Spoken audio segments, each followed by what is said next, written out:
Allah Təbarək və Teala İsra surəsinin 85-ci ayəsində belə buyurur.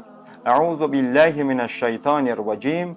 Qulir-ruhu min əmri Rabbi və mə utitum minəl ilmi illə qalilə.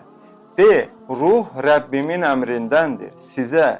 Yəni siz insanlara bu barədə yalnız cüzi bir bilik verilmişdir. Ayəyə diqqət edin əzizlər. Allah Teala buyurur ki, ruh barəsində sizə cüzi bir bilik verilibdir. Amma təəssüflər olsun ki, insanların çoxu özlərini hətta bu cüzi biliyə sahib olmaqdan da məhrum edərək bu maddi aləmdə bütünlüklə qərq olub gediblər. Və bunu da diqqətinizə çatdırım ki, ruh barəsində hətta Həzrəti Peyğəmbər Salavatullaha insanlara bundan artıq daha çox məlumat verməyə, açıqlama etməyə icazə verilməyib.